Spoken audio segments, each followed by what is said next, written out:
Hello दोस्तों, आप सभी लोगों का हमारे यूट्यूब चैनल में स्वागत है। तो चलिए शुरू करते हैं। आपका टेक्नीशियन ग्रेड थर्ड के जो भी आपके प्रश्न पूछे गए हैं उस प्रश्न से संबंधित आपके सभी प्रश्नों को करने वाले हैं। तो आज की क्लास है वह बहुत ही इम्पोर्टेंट होने वाली है। तो जो लोग भी हमारे चैनल पर अभी नए हैं तो प्लीज़ चैनल को सब्सक्राइब कर लीजिए और बेल आइकन को भी दबा लीजिए ताकि जब भी क्लास अपलोड हो तो आप लोगों तक नोटिफिकेशन पहुँच जाए। इस क्लास का अगर आप लोगों को पीडीएफ चाहिए तो पीडीएफ के लिए आप हमारे टेलीग्राम चैनल से जुड़ सकते हैं। टेलीग्राम चैनल का जो लिंक है डिस्क्रिप्शन लिंक में है हम वहाँ पर दे दिए हैं। तो चलिए शुरू करते हैं आज के प्रश्नों को। इसमें हम पहले कवर करेंगे आपके सामान्य ज्ञान के प्रश्न, उसके बाद करेंट अफेयर के प्रश्न और उसके बाद आपके हिंदी और सबसे लास्ट में हम देखेंगे कंप्यूटर पर आधारित प्रश्न। चलिए शुरू करते हैं। इसमें आपका प्रश्न नंबर 1 यानी कि पहला प्रश्न है, भारतीय संविधान के किस अनुच्छेद में धर्म की स्वतंत्रता की बात की गई है।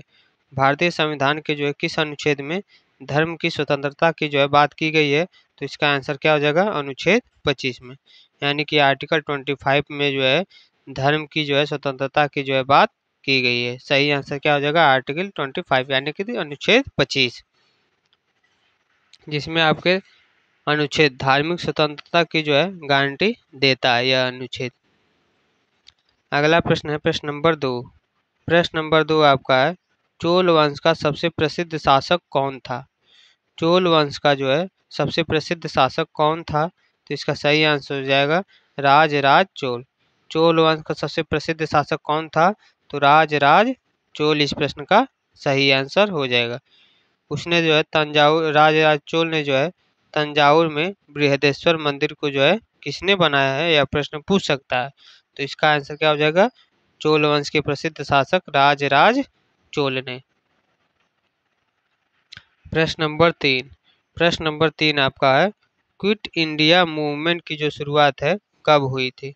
क्विट इंडिया मूवमेंट की शुरुआत है इसको कब किया गया था। तो इसका सही आंसर हो जाएगा 8 अगस्त सन 1942। कब शुरू किया गया है, तो 8 अगस्त सन 1942 को शुरू किया गया है। अगला प्रश्न है प्रश्न नंबर 4। प्रश्न नंबर 4 आपका है, प्रथम गोलमेज सम्मेलन कब और कहां पर हुआ था। प्रथम गोलमेज सम्मेलन यह आपका कब और कहां पर हुआ था। तो इसका सही आंसर क्या हो जाएगा, सन 1930 में लंदन में हुआ था। कब और कहां हुआ था, तो सन 1930 में प्रथम गोलमेज सम्मेलन हुआ था और कहां पर हुआ था, तो लंदन में हुआ था। प्रश्न नंबर 5। प्रश्न नंबर 5 आपका है, बक्सर का युद्ध किनके बीच लड़ा गया था। बक्सर का जो युद्ध है किनके बीच लड़ा गया था। तो इसका आंसर हो जाएगा अंग्रेज और शाह आलम द्वितीय के बीच। अंग्रेज, शाह आलम द्वितीय, सिराजुद्दौला और मीर कासिम, इन सभी के बीच लड़ा गया था। बक्सर का जो युद्ध है आपका किनके किनके बीच लड़ा गया था। तो अंग्रेज एक तरफ थे और शाह आलम द्वितीय, सिराजुद्दौला और मीर कासिम, ये सभी लोग एक साथ थे। अगला प्रश्न है प्रश्न नंबर 6। प्रश्न नंबर 6 है, अष्टाध्यायी किसने लिखी थी। अष्टाध्यायी किसने लिखी थी। तो इसका सही आंसर क्या हो जाएगा, पाणिनि। पाणिनि ने अष्टाध्यायी को लिखा है। सही आंसर क्या होगा, पाणिनि। अगला प्रश्न है प्रश्न नंबर 7। प्रश्न नंबर 7 आपका है, अशोक का शिलालेख किस लिपि में लिखा गया है। अशोक का जो शिलालेख है यह किस लिपि में लिखा गया है। तो इसका सही आंसर क्या हो जाएगा, ब्राह्मी लिपि। अशोक के जो भी आपके शिलालेख हैं किस लिपि में लिखे गए हैं, तो ब्राह्मी लिपि में लिखे गए हैं। अगला प्रश्न है प्रश्न नंबर 8। प्रश्न नंबर 8 है, किस गवर्नर जनरल ने अस्थाई बंदोबस्त को लागू किया है। किस गवर्नर जनरल ने अस्थाई बंदोबस्त को लागू किया है। तो इसका सही आंसर हो जाएगा लॉर्ड कॉर्नवालिस। लॉर्ड कॉर्नवालिस ने इसको लागू किया था। अगला प्रश्न आपका है प्रश्न नंबर 9। प्रश्न नंबर 9 आपका है, दांडी मार्च किस उद्देश्य से किया गया था। जो दांडी मार्च है यह आपका किस उद्देश्य से किया गया था। तो इसका सही आंसर हो जाएगा नमक कानून तोड़ना। नमक कानून तोड़ो योजना के तहत दांडी यात्रा का किया गया था। प्रश्न नंबर 10। प्रश्न नंबर 10 आपका है, पृथ्वीराज रासो किसने लिखा था? पृथ्वीराज रासो के जो रचयिता है वह कौन है? तो इसका सही आंसर हो जाएगा चंदर बरदाई।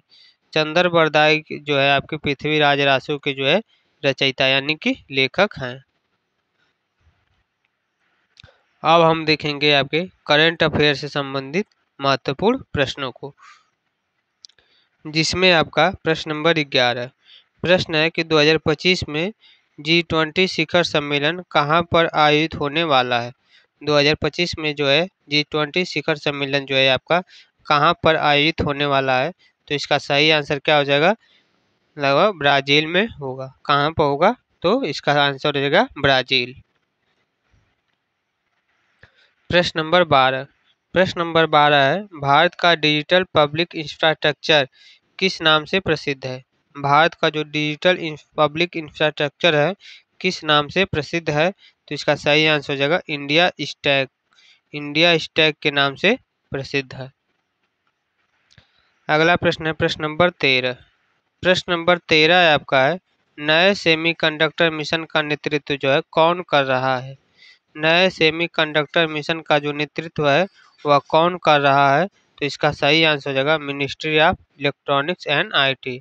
कौन कर रहा है? तो ministry of electronics and IT कर रहा है। अगला प्रश्न है प्रश्न नंबर 14।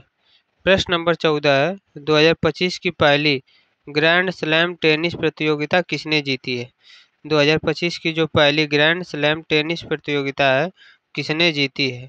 तो सही आंसर हो जाएगा आपका, तो इसका सही आंसर आपका हो जाएगा जैनिक सिनर। किसने जीती है? तो जैनिक सिनर ने जीती है। अगला प्रश्न होगा प्रश्न नंबर 15। प्रश्न नंबर 15 आपका है, हाल ही में जो है चर्चा में रहा प्रोजेक्ट क्वाइपर किससे संबंधित है? हाल ही में जो आपका चर्चा में रहा है प्रोजेक्ट क्वाइपर किससे संबंधित रहा है? तो इसका सही आंसर आपका हो जाएगा अमेजॉन का जो है सैटेलाइट इंटरनेट प्रोजेक्ट है। अमेजॉन का क्या है? सैटेलाइट इंटरनेट प्रोजेक्ट है। प्रश्न नंबर 16। प्रश्न नंबर 16 है आपका है, ब्रिक्स समूह में कौन से नए देश 2024 में शामिल हुए थे? ब्रिक्स समूह में जो है कौन से जो आपके नए देश है जो कि आपका 2024 में शामिल हुए थे? तो इसका सही आंसर क्या हो जाएगा? सही आंसर हो जाएगा मिस्र। कौन से देश जो है आपके शामिल हुए थे?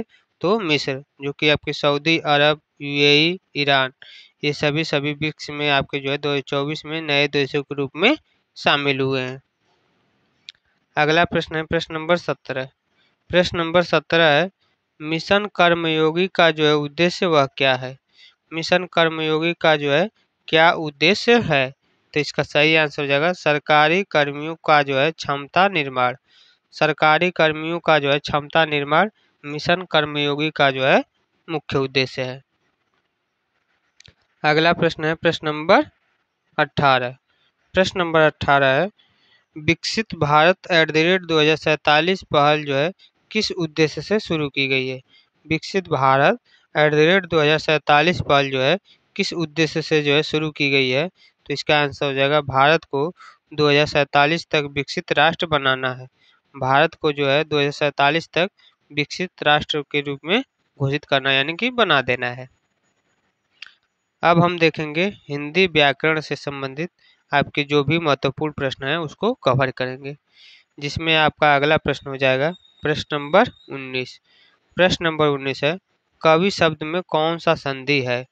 कवि शब्द में जो है आपका कौन सा संधि है? तो इसका आंसर हो जाएगा स्वर संधि है। कवि शब्द में आपका कौन सा संधि हो जाएगा? तो स्वर संधि, क्योंकि अ प्लस ई मिलकर क्या हो जा रहा है?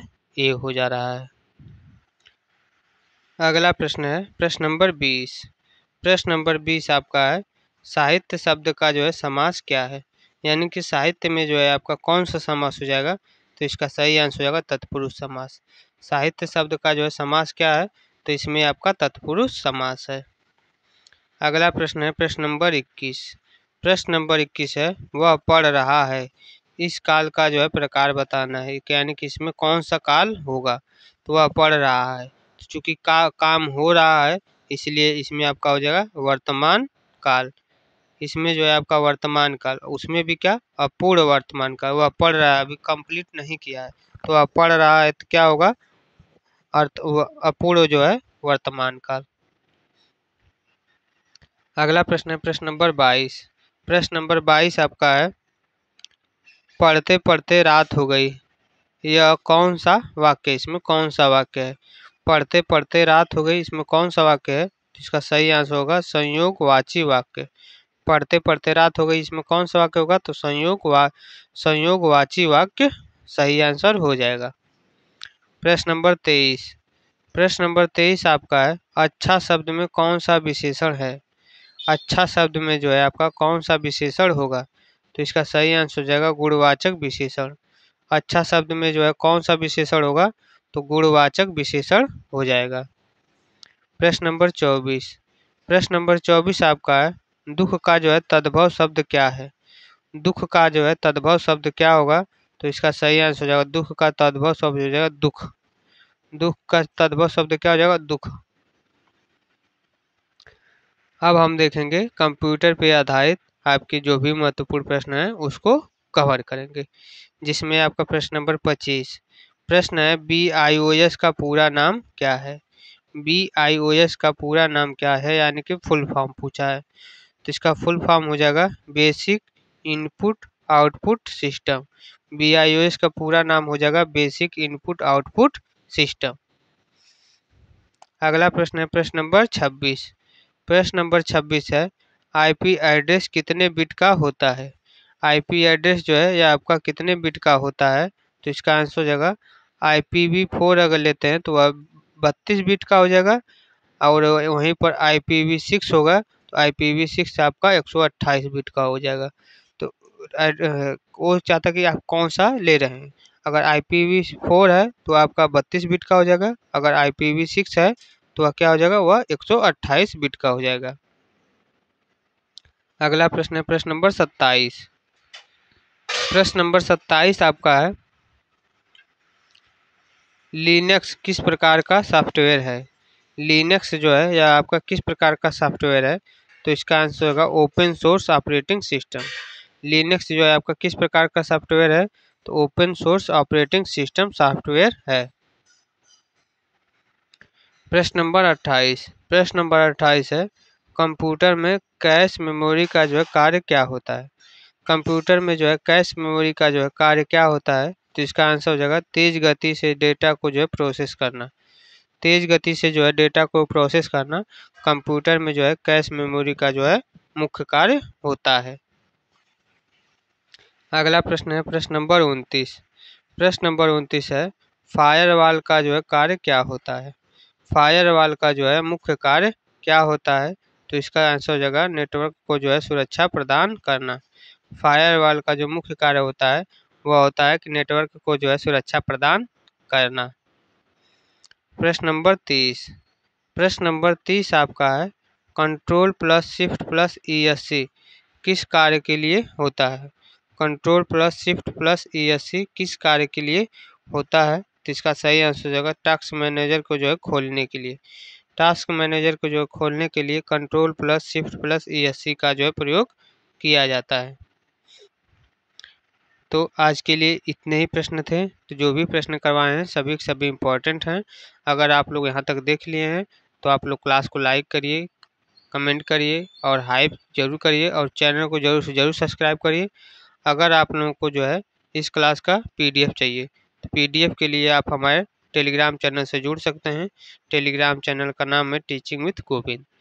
और वैसे टेलीग्राम चैनल का जो लिंक है इस वीडियो के डिस्क्रिप्शन में दे दिए हैं, वहाँ से भी आप जाकर ज्वाइन कर सकते हैं।